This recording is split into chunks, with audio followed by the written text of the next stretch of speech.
Hola, ¿cómo están? Nos presentamos nuevamente para presentar otro libro interesante de la Sagrada Escritura conocido como el Levítico. Es un libro que nos muestra una serie de normas para alcanzar la santidad. De hecho, el libro, la finalidad es esa. Así que entremos en materia. ¿Cuál es el objetivo del libro? Bueno, invitar al pueblo a la fidelidad a Dios, a la santidad y salvaguardar la identidad del pueblo. Entonces, con eso ya tenemos el objetivo casi claro. Ahorita explicaremos por qué. Entonces, la invitación del libro es a la santidad. Entrar en la santidad que Dios propone. Con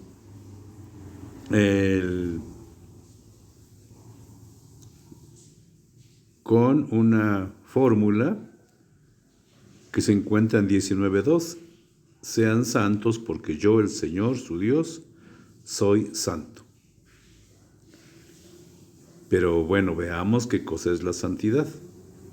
En primer lugar, es un misterio insondable e imposible de abarcar, comprender y expresar. Pero dicho de paso, la santidad es la gracia que Dios concede, otorga, regala por el hecho de volverse a Dios, de convertirse a Dios, de comprometerse a vivir según los mandamientos de Dios, a las normas que Él propone. Y entonces la santidad es un don. En otras palabras, podríamos decir, todo aquel que se acerca a Dios y vive según su proyecto, se convierte en amigo de Dios. Y eso es finalmente lo que son los santos, amigos de Dios. Entonces, pero esa santidad pues invita también a compartirla, tanto la vida como la santidad. Tenemos un ejemplo en Moisés, cuando subía al templo y después de estar un tiempo en la presencia de Dios, cuando bajaba, pues su rostro despedía una luz que expresaba el encuentro con Dios, la santidad, y entonces tenía que cubrirse el rostro, o en su defecto también le ordenan que esa santidad la comparta con los demás. Bien, entonces, digamos que entonces, ¿cómo se consigue esta santidad? Pues ofreciendo un culto digno. Nos lo dice así el capítulo 1 al 10. Entonces invita a mantenerse puro ritualmente, fiel a sus leyes y costumbres en todas las esferas de la vida. Entonces es así como se puede alcanzar la santidad, a través de la vida individual, familiar o social, y esto lo va a describir del capítulo 17 del 17 al 27. Bien, entonces mantener y crecer en santidad y proyectarla sobre los demás como lo hacía Moisés. Bien, punto número 1, el contenido histórico. Su nombre original es Vayikra, que significa y llamó, porque es la primera palabra del libro que empalma con el final del Éxodo. Entonces vean la forma en que el autor o los autores hacen como una continuación de la narración descrita en los libros. Los traductores griegos le llamaron Levítico, porque se ocupa de todo lo relacionado a la santidad del culto divino y dirigido a la actividad de los sacerdotes, es decir, de los descendientes de Leví, o sea, llamados los levitas, que se encuentran en el capítulo 25 del 32 al 34. Bien, ¿cómo se comprende este libro? Bueno, las narraciones surgen del gran acontecimiento al retorno del exilio. Estamos hablando del capítulo 5. Los judíos se vieron privados de sus instituciones generadas por la monarquía, por todo lo que vimos en el tema anterior, el Estado, su independencia y el profetismo. Es decir, los malos gobernantes pues quisieron desaparecer lo que se conoce como la religión, la fe del pueblo. La quisieron desaparecer y entonces el exilio va a ser una especie de consecuencia del abandono de Dios. Bien, durante ese acontecimiento fuerte para el pueblo judío, una parte logra irse del país. Esto siempre se ha dado en todos los pueblos. Mientras unos fueron llevados al exilio como prisioneros, otros, ya sea en ese tiempo o más antes, emigraron a otros países. Y esto se conoce como la diáspora. Entonces una cosa es exilio y otra cosa es diáspora. Los que se fueron a la diáspora se fueron motivados por las opresiones, por las guerras, por las enfermedades, por la pobreza, buscando nueva vida en otros lugares. Pero los exiliados, esos pues fueron tomados y hechos prisioneros por el imperio babilónico, y entonces fueron llevados a Babilonia. Este pueblo, una vez al regreso del exilio, se constituye en una comunidad religiosa llamada judaísmo. Quiero decir que entonces, a partir del siglo IV, entonces va a surgir una comunidad llamada el judaísmo. Es decir, los israelitas, recordemos que se formaron un solo pueblo, pero a raíz de la muerte de Salomón, con la división de los reinos en 931, se divide el norte y el sur. El norte cae por Asiria en el 721-22 y el reino del sur, o sea Judá, va a caer en el 586 y llevados a Babilonia. Pero estos, al entrar Ciro, rey de Persia, les da la libertad y entonces retornan a Judá. Pero cuando ellos retornan, pues se encuentran todo destruido, todo en ruinas. Los pocos que se quedaron, pues no hicieron nada por levantar lo poco que había. Y entonces, pues sufrieron las de Caín. Entonces hacen una relectura de la historia, no todos, algunos. Y entonces descubren que lo que les ha pasado ha sido una especie de castigo por abandonar a Dios. Y entonces lo que van a hacer, van a revisar sus leyes, van a buscar retornar a Dios, y entonces hacen todo un esquema para, digamos que endurecer las normas, para que el pueblo tenga identidad, porque hasta eso habían perdido. Los pocos habitantes que no fueron al exilio, pues algunos se cruzaron con paganos y entonces digamos que quedó casi perdido el pueblo israelita. Entonces lo que van a hacer ahora, endurecer las medidas, las normas, para que el pueblo tenga una identidad y sea la ley, sea la palabra de Dios, los que los unan. Y así es como va a suceder. Por eso entonces, dice aquí, el libro de la ley se perdió. Escritos de profetas, del templo, propiamente dicho, el pueblo había perdido su identidad.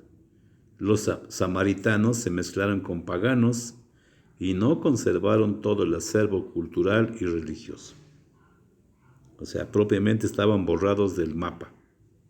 Ya no eran pueblo. Y entonces tuvieron que reorganizarse para volver a surgir, y de ahí surge el judaísmo, de ahí surge.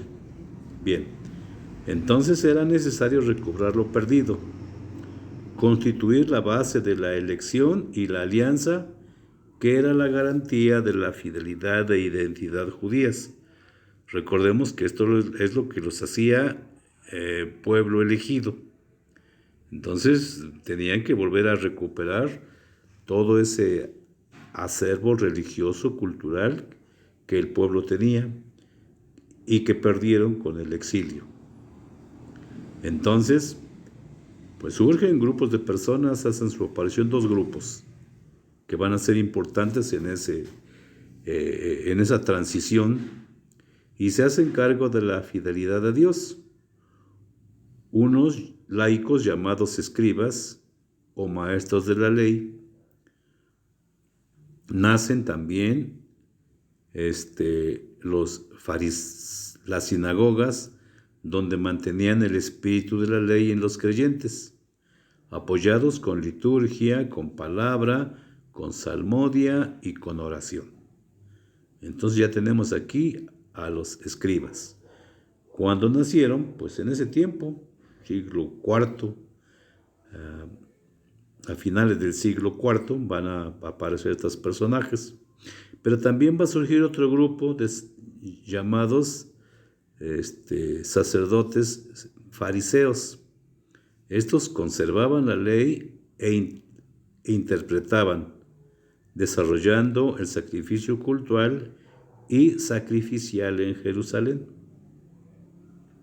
Entonces, cuando hablamos de Jerusalén, estamos hablando de la capital, pero también estamos hablando del reino del sur, Judá. Recordemos que el rey del norte desapareció. Bien, entonces este libro es esencialmente escrito por sacerdotes, tradición sacerdotal, se distingue con una P. La tradición eloísta se distingue con una E, la yavista con una Y, o también una J, jehovista, y la tradición deuteronomista con una D, pero la tradición sacerdotal se distingue con una P. Bien, ¿cuál es la finalidad de este esfuerzo, de este trabajo? Salvaguardar la identidad del pueblo elegido. O sea que sí se esforzaron mucho en no perder su identidad. ¿Cuáles eran las prioridades que ellos tenían? Superar el olvido de la ley y posibles corrupciones a esta. Casi 80 años sin templo y casi sin culto. Entonces, estando en Babilonia, pues los paganos babilónicos se burlaban de los judíos. A ver, ¿dónde está su Dios? ¿No? Que era poderoso. Y entonces, pues eso les dolía en el alma, que pues el Dios en el que creían aparentemente se haya escondido. Entonces, lo que tuvieron que, cuando regresaron o tuvieron la oportunidad del retorno, lo primero que hicieron, pues fue reorganizarse. Y entonces, esos 80 años perdidos, sin templo, sin ley, sin culto, pues tuvieron que reanudarlo, pero tuvieron que hacer muchas modificaciones. Entonces ajustan la ley a las necesidades actuales ya sea las religiosas, socioeconómicas, es decir, un pueblo pobre, pero con una religiosidad más personal que antes. Como dije anteriormente, endurecieron las normas. Y entonces, cuando viene Jesús, 500 años después, pues los fariseos, por eso eran un grupo cerrado a nuevas expectativas, porque pues ya habían tenido una experiencia desagradable y ellos a toda costa querían seguir manteniendo el espíritu de la ley, aunque a los ojos de Jesús pues estaban equivocados y se habían vuelto hipócritas y bueno, con muchas deficiencias. Estos escribas y fariseos profundizan en la piedad cultural, la hacen más ritual, más ética, con el fin de enarbolar la superioridad moral sobre los demás pueblos. Es decir, el sentirse llamados elegidos por Dios, pues era un nombre que les quedaba grande, y entonces tenían que buscar la forma de que ese nombre les ajustara, y entonces por eso los hacía diferentes a los demás pueblos. Y entonces capacitan al pueblo para acercarse a Dios con un culto dirigido totalmente santo. O sea que en la práctica la finalidad era buena, ¿sí? Y cimentar sólidamente todo el conjunto de normas y ritos en la alianza. O sea, todos los centraron en la alianza, en el compromiso con Dios que hablamos en el libro del Éxodo. Ajustaron o encuadraron las leyes dentro del pacto sinaítico y bajo la sombra de Moisés, algo que fundamentara la autoridad directa del Señor. Es decir, no podían decir esto lo hacemos nosotros, porque ellos no tenían ninguna autoridad moral. Entonces la culpa se la atribuyeron a Moisés. Y entonces siempre iban a recordar lo que dijo Moisés, y pusieron muchas cosas en labios de Moisés que Moisés no hizo. Como escribir libros, Moisés no escribió. Pero bueno, más o menos por ahí andaba la cosa. Las características literarias. Bueno, este libro forma parte del Pentateuco. Es un conjunto de normas que comprende desde Éxodo 19, pasando por el Levítico, y concluye en los primeros 10 capítulos de los Números, del libro de los Números. Por eso es importante comprender esto. Si ustedes abren la Biblia, entran al Éxodo y se van a dar cuenta que a partir del capítulo 19 empiezan las normas, ¿sí? Continúan en Levítico y terminan hasta el capítulo 10 del libro de los Números. Va a haber una serie de normas, restricciones, obligaciones de unos y de otros, pero es con esa finalidad. Este trabajo, este libro, es elaborado casi plenamente en el seno sacerdotal. Ya lo dijimos, se distingue con una P. Es una sección integrada por 4 cuerpos de normas rituales y leyes y un apéndice. O sea que es un trabajo redaccional, pues importante para su tiempo. Vamos a hablar del primer cuerpo. Principales clases de sacrificios y ofrendas. Disposiciones y rúbricas con sus instrucciones. Destinado este código sacrificial al segundo templo. Destinado a los iniciados, no a los profanos, sino a los iniciados. El segundo cuerpo, del 8 al 10, ceremonial que acompaña la investidura sacerdotal de Aarón y sus hijos, y su continuación de Éxodo 25 al capítulo 31 y del 35 al 40. Entonces esto es interesante comprenderlo. Hacen todo crean las instituciones, pero pues tienen que hacer a todos sus normas de cómo hacer y para qué hacerlo y quién lo va a hacer. Entonces, con esto tratan de cumplimentar las prescripciones anunciadas. Por ejemplo, en Éxodo 28, verso 41, capítulo 39, del 12 al 15. Entonces todo lo van organizando a manera de que todo resulte como lo pensaron. El tercer cuerpo lo conforman los capítulos 11 al 16. Es una compleja normativa a la pureza ritual. Toca entre algunos temas como los alimentos, el parto, la lepra, la impureza sexual del hombre o de la mujer.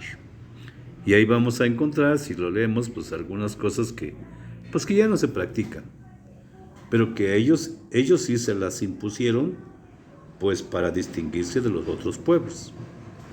Entonces todas estas restricciones las pusieron porque dice, estas apartan al israelita del templo y la comunión con Dios. Entonces tuvieron que poner énfasis en la santidad. Y los que no lo podían hacer, bueno, entonces podían purificarse una vez al año en el gran día del perdón llamado el Yom Kippur, del capítulo 16, donde para todo el país, pues era digamos que una fiesta memorable, donde casi todo mundo, bueno, me refiero al pueblo, se reunía en esa fiesta del Yom Kippur. El cuarto cuerpo, la ley de la santidad, que abarca del capítulo 17 al capítulo 26. Esta idea se repite varias veces. Sean santos porque yo, el Señor su Dios, soy santo. Lo encontramos en 11:44-45, 19:2, 27:8, 26 y 26, capítulo 21, 6 y 8, capítulo 22, 9, 15 y 32. Entonces, esa norma la tuvieron que meter muy repetidas veces para dejarla bien fijada en la mente del israelita. Bien, también con la finalidad de obligación del israelita de practicar todo lo que facilite la comunión vital con Dios y evitar todo lo que impida, ya sea física o moral. Por ejemplo, no comer carne con sangre, evitar las aberraciones sexuales, el respeto a Dios por sobre todas las cosas y al hombre como criatura de Dios. El respeto. Velar por la dignidad del sacerdocio, los sacrificios, celebrar las fiestas y los años santos.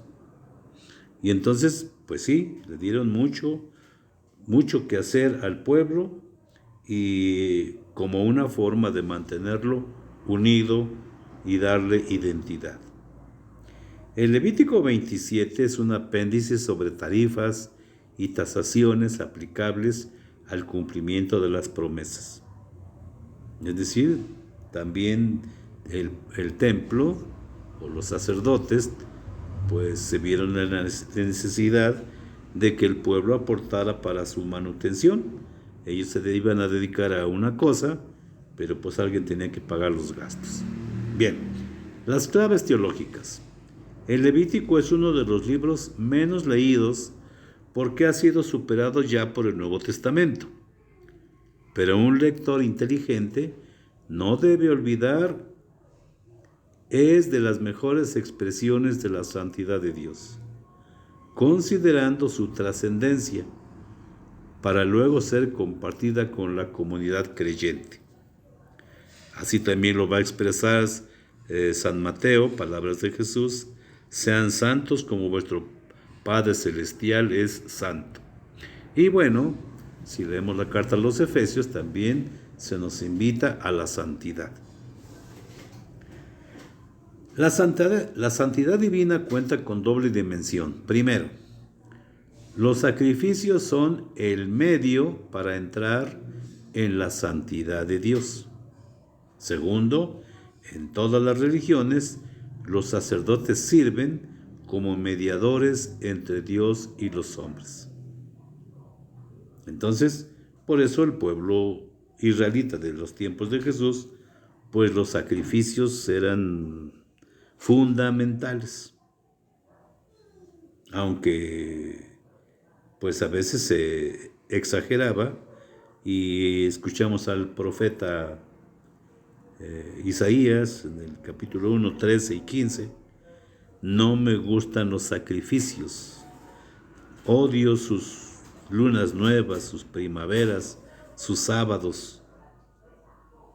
Cuando ustedes levantan las manos para orar, yo aparto mis manos para no verlos. Es decir, se dedicaban al cumplimiento, pero su vida moral pues no mejoraba. También Jesús en Marcos, me parece que 9:7, también va a decir lo mismo. No quiero sacrificios, los detesto. ¿Sí? Entonces, invitan a una purificación, pero interior, no exterior. Tercero, su conjunto básico de leyes y pureza ritual. Bueno, esta culmina con el día del gran perdón, el Yom Kippur. La finalidad, proteger la santidad del pueblo y restablecerla en caso de pérdida. Lo mismo que sucede hoy. Perdemos la gracia, pues hay que acercarse al confesionario. Bueno, pues estos hermanos tenían también sus propias normas y también sabían que perdían la santidad, y entonces ¿cómo la recuperaban? Pues asistiendo en la gran peregrinación del Yom Kippur para restablecerla. Cuarto, aquí el tema central es la santidad, con el imperativo ético, sean santos como yo soy santos, que se repite una y otra vez. Entonces, ¿para qué se repiten las cosas? Para que se fundamenten y para que no se nos olviden.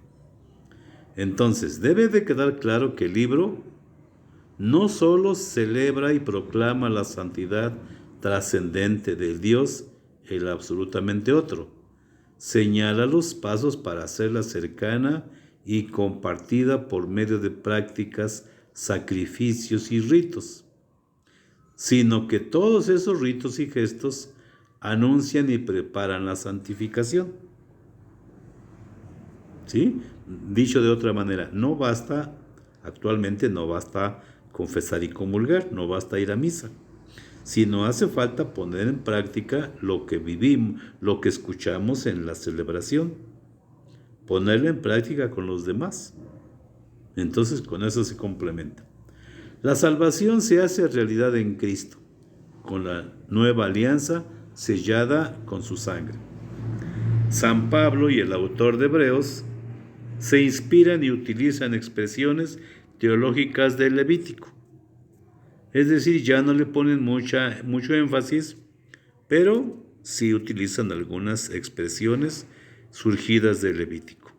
Así que no tengan miedo al libro del Levítico, con estos pequeños pasos de líneas de lectura van a poder ustedes comprender más fácilmente el libro. Y la sugerencia que hacemos para leer todos los libros es que lean las introducciones a cada libro. Esta acción les va a ayudar a ustedes a comprender cómo está estructurado el libro, y entonces les va a servir para poder comprender cómo está estructurado. Los avances bíblicos ayudan bastante al lector que quiere profundizar en la palabra de Dios, en la Sagrada Escritura. Pero, como siempre, debemos de tener rectas disposiciones morales y espirituales. Tener un corazón de apertura hacia Dios y atentos leer cada uno de los pasajes de la Escritura para poder comprender en un poco de profundidad el misterio de Dios expresado en las palabras de la Biblia. Pues este ha sido el tema, no es muy profundo, no es muy grande, pero nos va a ayudar a comprender el porqué de los escritos, de las normas y de todo lo que se decía o se escribió en el libro de Levítico. Pues que Dios quede con ustedes, que tengan una lectura atenta, amable. No se preocupen tanto por las expresiones. Las Biblias casi todos dicen lo mismo, algunas cambian de palabras, pero el sentido es el mismo. Entonces se sugiere que utilicen Biblias, en todo caso, lo más moderno que haya. En este caso se sugiere la Biblia de Jerusalén, la Casa de la Biblia o Biblia de América, o también la Biblia latinoamericana, más bajita en su profundidad, pero también resulta interesante. Pues eso es todo. Que tengan un buen día y sigan perseverando en el conocimiento de Dios. Así sea.